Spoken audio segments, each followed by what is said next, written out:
சாதிவாரி கணக்கெடுப்பை நடத்த வேண்டும் என்று அரசை வலியுறுத்தி நடைபெறுகின்ற தொடர் முழக்க போராட்டத்தின் தலைவர் பாட்டாளி மக்கள் கட்சியினுடைய தலைவர் மரியாதைக்குரிய அண்ணன் அன்புமணி அவர்களே,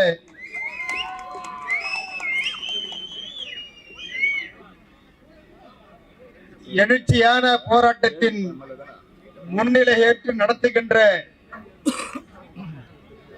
மரியாதைக்குரிய பாமகவின் கௌரவ தலைவர் சட்டமன்ற உறுப்பினர் அண்ணன் ஜி.கே. மணி அவர்களே, இந்த எழுச்சியான கூட்டத்திற்கு வரவேற்புரை ஆற்றிருக்கின்ற மரியாதைக்குரிய முன்னாள் மத்திய அமைச்சர் அண்ணன் ஏ.கே. மூர்த்தி அவர்களே,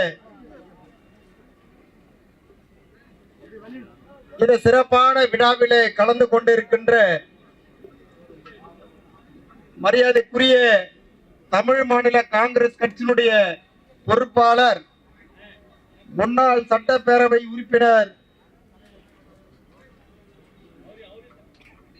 அண்ணன் விடியல் சேகர் அவர்களே,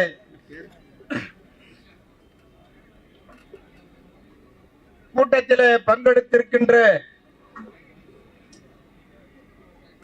முன்னாள் அமைச்சர் அம்மா மக்கள் முன்னேற்ற கழகத்தினுடைய துணை பொதுச் செயலாளர் அண்ணன் செந்தமிழன் அவர்களே, இந்திய ஜனநாயக கட்சியினுடைய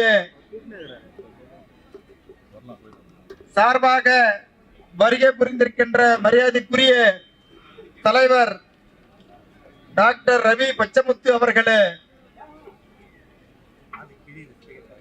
தமிழர் தேசம் கட்சியினுடைய தலைவர் மரியாதைக்குரிய அண்ணன் கே.கே.எஸ். செல்வகுமார் அவர்களே, தென்னிந்திய பார்வர்டு பிளாக் கட்சியினுடைய தலைவர் மரியாதைக்குரிய அண்ணன் கே.சி. திருமாறன்ஜி அவர்களே, கொங்கு மக்கள் முன்னணியுடைய தலைவர் மரியாதைக்குரிய ஆறுமுகம் கவுண்டர் அவர்களே, பரையர் பேரனுடைய தலைவர் சகோதரர் ஏர்போர்ட் மூர்த்தி அவர்களே, யாதவ மகாசபையினுடைய மாநில செயலாளர் வழக்கறிஞர் சேது மாதவன் அவர்களே, தமிழக மக்கள் முன்னேற்ற கழகத்தினுடைய இணை பொதுச் செயலாளர் சகோதரர் வீர தமிழரசன் அவர்களே, தமிழ்நாடு நாடார் சங்கத்தினுடைய தலைவர் முத்து ரமேஷ் அவர்களே, வெள்ளாளர் முன்னேற்ற கழகத்தினுடைய தலைவர் சகோதரர் அண்ணா சரவணன் அவர்களே, எங்களோடு கலந்து கொண்டிருக்கின்ற மரியாதைக்குரிய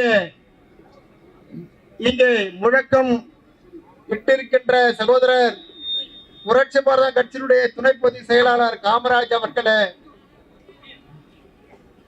இந்த எழுச்சியான கூட்டத்திலே கலந்து கொண்டிருக்கின்ற புரட்சி பாரதம் கட்சியினுடைய முதன்மை செயலாளர் விஷேந்திர குமார் அவர்களே, மாநில செயலாளர்கள் சகோதரர் வின்சென்ட் அவர்களே, பரணி மாரி அவர்களே, அதே சேகர் அவர்களே, மற்றும் இந்த விழாவிலே கலந்து கொண்டிருக்கின்ற வழக்கறிஞர் சிறுபான்மை பிரிவினுடைய தலைவர் தாமஸ் பர்னபாஸ் அவர்களே, அவர்களோடு கலந்து கொண்டிருக்கின்ற சென்னை பகுதியினுடைய பொறுப்பாளர் மரியாதைக்குரிய மகிமை தாஸ் அவர்களே, மற்றும் அவர்களோடு வருகை புரிந்திருக்கின்ற புரட்சி பாரதம் இயக்கத்துடைய பொறுப்பாளர்களே, பல்வேறு கட்சிகளில் இருந்து வருகை புரிந்திருக்கின்ற அன்புக்குரிய தொண்டர்களே, இந்த கூட்டத்தினுடைய நன்றி நவில இருக்கின்ற மரியாதைக்குரிய வழக்கறிஞர் சமூக நீதி பேரவருடைய தலைவர் அண்ணன் பாலு அவர்களே,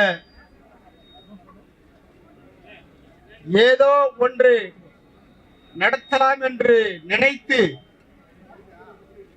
இன்றைக்கு இது ஒரு சின்ன தீக்குச்சியோடு ஆரம்பித்து இன்றைக்கு தீப்பிடமாக தமிழகம் முழுக்க பற்றி கொண்டிருக்கின்ற இந்த சமூக நீதி பேரவை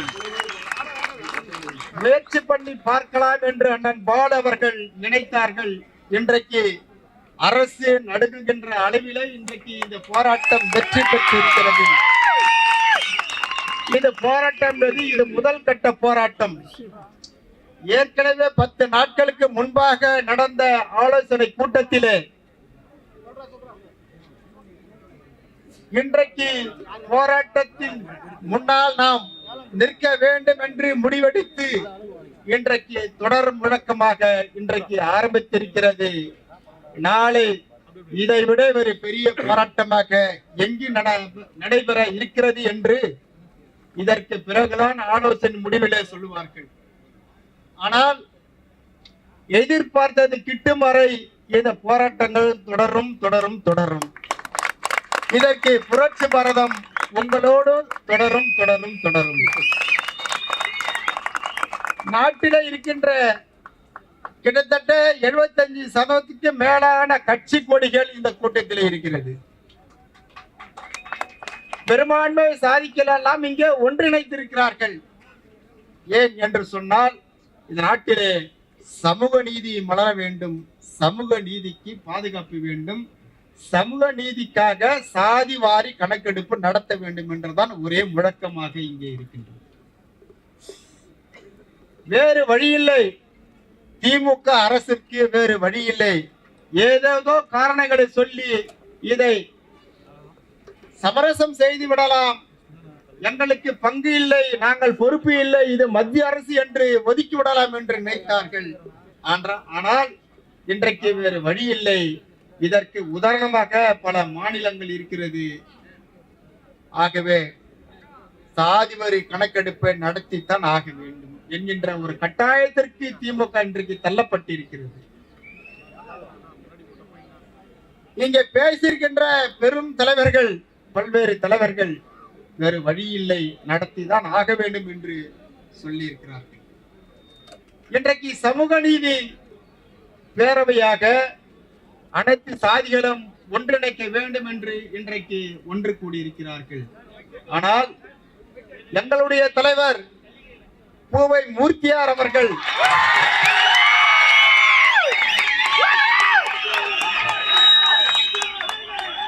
முப்பத்தைந்து ஆண்டுகளுக்கு முன்பாகவே அன்றைக்கு புரட்சி பாரதம் இயக்க பேர் வைப்பதற்கு முன்பாக சமூக அமைப்பாக இருந்த APLF என்கின்ற அமைப்பினுடைய மாநாடு இதே தீநகர் பகுதியில் நடைபெறுகின்ற பொழுது இதற்கு சிறப்பு விருந்தினராக மரியாதைக்குரிய பாட்டாளி மக்கள் கட்சியுடைய நிறுவனர் டாக்டர் ஐயா அவர்கள் கலந்து கொண்டு மேடையிலே அமர்வதற்கு தலைவர்கள் அமர்வதற்கு பெரிய நாற்காலிகளை, அதாவது VIP சேர்களை மேடையிலே போடப்பட்டு இருந்தது. மருத்துவர் ஐயாவிற்கு மட்டும் தனியாக அதைவிட ஒரு சிறந்த ஒரு சேராக நாற்காலியாக போடப்பட்டிருந்தது. மேடையில் ஏறியதும் ஐயா அவர்கள் சொன்ன முதல் வார்த்தை, நான் எடுத்திருக்கின்ற இந்த முயற்சி நான் முதலமைச்சராக ஆவதற்கோ அல்ல, இந்த நாட்டிலே ஒரு தலித் முதலமைச்சராக வர வேண்டும் என்கின்ற ஒரு எண்ணத்தோடு நான் ஆரம்பித்திருக்கின்றேன். அது வரையிலே இது போன்ற நாற்காலிகளில் நான் உட்கார மாட்டேன், இது தம்பி மூர்த்தி அமர வேண்டிய நாற்காலி என்று எங்களுடைய தலைவர் மூர்த்தியார் அவர்களுடைய கையை பிடித்து அமர வைத்தவர் புரட்சிக்கு சொந்தக்காரர் நிறுவனர் டாக்டர் ஐயா அவர்கள். ஏன் இந்த வார்த்தையை சொல்லுகிறேன் என்று நீங்கள் நினைப்பீர்கள். தமிழகத்திலே டாக்டர் அம்பேத்கருடைய கொள்கைகளை முழங்கி நடத்துகின்ற இயக்கங்களை விட அதிகமாக அம்பேத்கருக்கு திருவுருவ சிலையை கண்டவர் நிறுவனர் டாக்டர் ஐயா அவர்கள். இந்த தமிழகத்திலே வட மாவட்டங்களில் 2 சாதிகளும் ஒன்றாக இணைய வேண்டும் என்று போராடியவர் மருத்துவர் ஐயா அவர்கள். ஆகவேதான் அவர் ஒரு புரட்சி வீரனாக இன்றைக்கு நான் இங்கே உச்சரிக்க கடமைப்பட்டிருக்கிறேன். அப்படி சமூக நீதி தமிழகத்திலே உருவாக வேண்டும். வட மாவட்டங்களிலே பெரிய சாதிகளாக இருக்கின்ற இந்த 2 சாதிகளும் ஒன்றாக வேண்டும் என்று அன்றைக்கே அவர்கள் நினைத்தார்கள். 2 தலைவர்களும் அன்றையிலிருந்து இன்று வரை மாவட்டங்களிலே அதிகமாக எங்களுக்குள் எந்த விதமான உரசல்களும் ஏற்பட்டது இல்லை. அப்படியும் இருந்தால் அண்ணன் ஏற்பட் மூர்த்தி அவர்கள் இன்றைக்கு சொல்லுகின்றார் இந்த கருத்தை நாங்கள் 35 ஆண்டுகளுக்கு முன்பாகவே சொல்லிவிட்டோம். எங்களுக்குள் எந்த விதமான கருத்து வேற்றுமை இல்லை. அப்படியே அங்கொன்றும் இங்கொன்றுமாக உரசல் இருந்தால் உடனடியாக அந்தந்த நிர்வாக இடத்தில் பேசி அதை சமரசமாக நாங்கள் முடித்து வைக்கின்ற வேலைதான் இன்று வரையில் தொடர்ந்து கொண்டிருக்கின்றது. பல்வேறு முறைகள் நான் அண்ணன் ஜி.கே. அவர்களை தொடர்பு கொண்டு பேசியிருக்கிறேன். அண்ணன் ஏ.கே. மூர்த்தி அவர்களை தொடர்பு கொண்டு பேசியிருக்கிறேன். அதே போல் முன்னாள் அம்பத்தூருடைய சேர்மனாக இருந்த அண்ணன் சேகர் அவர்களை தொடர்பு கொண்டு பேசியிருக்கிறேன். ஆக எந்தெந்த பகுதிகளிலே இது போன்ற சின்ன ஆரம்பத்திலேயே அதை பிடுங்கிவிட வேண்டும் என்ற நினைப்பவர்கள் நாங்களும் இங்கே மேடையில் இருக்கின்ற பாட்டாளி மக்கள் கட்சியும். ஆகவே வட மாவட்டங்களில் எங்களுக்குள் இதுவரை எந்த விதமான உரசல்களும் வந்ததில்லை. ஏன் என்று சொன்னால் சமூக நீதியை கடைபிடிக்க வேண்டும், உருவாக்க வேண்டும், அந்த தீயை ஏற்ற வேண்டும் என்று நினைத்தவர்கள் இந்த இரண்டு பெரும் சாதிகளுக்கு சொந்தக்காரர்கள். ஆகவே இது தென் மாவட்டங்களிலே இது பரவ வேண்டும். தென் மாவட்டங்களிலேயும் நாம் ஒன்றாக இணைய வேண்டும். நமக்குள் தமிழகத்தில் எந்த விதமான உரசல்களும் ஏற்படக்கூடாது. அப்பொழுதுதான் இந்த சமூக நீதியை நாம் வென்றெடுக்க முடியும். இந்த சமூக நீதியின் மூலமாக தமிழகத்தில் ஒரு சிறந்த ஒரு நல்ல அரசை உருவாக்க முடியும். இன்றைக்கே திமுக மட்டுமல்ல, ஆண்டு கொண்டிருக்கின்ற கட்சிகளுக்கெல்லாம் அது மத்திய அரசாக இருந்தாலும் கூட வயிற்றிலே இன்றைக்கு புலியை கரைத்திருக்கும். தமிழகத்தில் இருக்கின்ற பெரும் சாதிகள் எல்லாம் இன்றைக்கு ஒன்றிணைந்திருக்கிறார்களே, இவர்களுடைய நோக்கம் என்ன? இவர்கள் சாதி வரி கணக்கெடுப்பதற்கு மட்டும்தான் இவர்கள் ஒன்றிணைந்திருக்கிறார்களா, அல்லது வேறொரு கணக்கு இவர்கள் நினைக்கிறார்களா? இவருடைய நோக்கம் என்ன, குறிக்கோள் என்ன, இவருடைய எதிர்கால திட்டங்கள் என்ன என்று அவர்கள் நினைத்துக் கொண்டிருக்கிறார்கள், குழம்பிக் கொண்டிருக்கிறார்கள். இதற்கு பல்வேறு நம்முடைய உளவுத்துறைகள் எல்லாம் துருவி கொண்டிருக்கின்றது. ஆகவே நீங்கள் அஞ்சப்பட தேவையில்லை. இதற்கு ஒரு தெளிவான முடிவை நம்முடைய பாட்டாளி மக்கள் கட்சியினுடைய தலைவர் அண்ணன் டாக்டர் அண்ணன் அன்புமணி அவர்கள் இதற்கு தெளிவாக பதிலுரையை கொடுப்பார்கள். ஆகவே நாம் நினைப்பது, இன்றைக்கு இன்னும் கூட சுதந்திரம் பெற்று 78 ஆண்டுகள் ஆகியும் கூட இன்னும் கூட நாம் விவசாய நிலங்களை கூலி வேலையை செய்து கொண்டு இந்த வட மாவட்டங்களில் மட்டுமல்ல, தென் மாவட்டங்களில் இருக்கின்ற அனைத்து சாதிகளும் கூட இன்றைக்கு போராடி கொண்டிருக்கின்றது. அடுத்த வேலை சாப்பாட்டிற்கு கஷ்டப்பட்டு கொண்டிருக்கிறது என்று சொன்னால் இதற்கு என்ன காரணம்? அந்தந்த சாதிகளுக்கு ஏற்றார் போல் விதாச்சார அடிப்படையிலே தன்னுடைய உரிமைகள் கிடைக்க வேண்டும் என்பதற்காகத்தான் இந்த சாதி வாரி கணக்கெடுப்பு வேண்டும் என்று இங்கே போராடி கொண்டு இருக்கிறார்கள். ஆகவே இனியும் தாமதிக்க முடியாமல், இனியும் காரணம் சொல்ல முடியாது.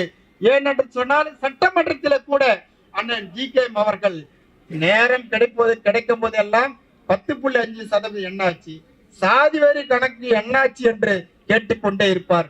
அதற்கு ஒவ்வொரு முறையும் முதலமைச்சர் சொல்லுகின்ற கருத்து சாக்கு போக்குன்னு சொல்லுவாங்க கிராமத்துல. அது போல எங்களுக்கு அத சம்பந்தம் இல்ல, எங்களுக்கு அதிகாரம் இல்ல, இது மத்திய அரசு தான். எத்தனை நாளைக்கு தான் இதை சொல்ல முடியும்? இனிமேல் காலம் தள்ள முடியாது. இனிமேல் எந்த சாக்கு போக்கும் சொல்ல முடியாது. வேறு வழி இல்லை. சாதி வாரி கணக்கெடுப்பை நடத்தித்தான் ஆக வேண்டும் என்று தமிழக அரசு அறிவிக்க இருக்கின்றது. அது இந்த சட்டமன்ற கூட்டத்தொடரிலே கூட நடக்கலாம். அதை நாங்கள் எதிர்பார்த்து கொண்டிருக்கின்றோம். ஆகவே இதற்கு ஒரு முடிவு வந்துவிட்டது. இல்லை என்று சொன்னால் இன்னும் தமிழகத்தில் இருக்கின்ற சின்ன சின்ன கட்சிகள் எல்லாம் கூட ஒட்டுமொத்த அரசியல் கட்சிகளும் ஒன்றிணைந்து ஒரே வார்த்தை, ஒரே குரல், ஓங்கி கொடுக்கின்ற குரல், அது கோட்டையில கேட்கின்ற குரலாக சாதி வாரி கணக்கெடுப்பு நடத்தி ஆக வேண்டும் என்று வேறு வழி இல்லாமல் சரி என்று தலை ஆட்டுகின்ற ஒரு சூழ்நிலை எதிர் வருகின்ற கொஞ்ச நாட்களிலேயே இருக்கின்றது. ஆகவே இந்த ஒற்றுமை நீடிக்க வேண்டும், நிலைக்க வேண்டும். இந்த ஒற்றுமை தொடர்ந்து இருக்க வேண்டும். இன்றைக்கு நடைபெறுகின்ற இந்த தொடர் முழக்க போராட்டம் இந்த வெற்றி கிட்டும் வரையில அது தொடர்ந்து நடந்து கொண்டு இருக்க வேண்டும் என்று இந்த நல்ல நேரத்தில் நான் தெரிவித்துக் கொண்டு, இவ்வளவு நேரம் அமைதி காத்திருக்கின்ற தொண்டர்களுக்கும் தலைவர்களுக்கும் அடுத்த குறி, அடுத்த லக்கு, அடுத்த இடம் எங்கே என்ன என்பதை நம்முடைய சிறப்பு அழைப்பாளராக இருக்கின்ற கூட்டத்தினுடைய தலைவராக இருக்கின்ற மருத்துவர் அண்ணன் அன்புமணி அவர்கள் தெரிவிப்பார்கள் என்று இந்த நேரத்தில் தெரிவித்துக் கொண்டு, புரட்சி பாரதம் கட்சியின் சார்பாக இங்க திரளாக கலந்து கொண்டிருக்கின்ற புரட்சி பாரதம் தொண்டர்களின் சார்பாக என்னுடைய உரையை நான் நிறைவு செய்கிறேன். நன்றி, வணக்கம்.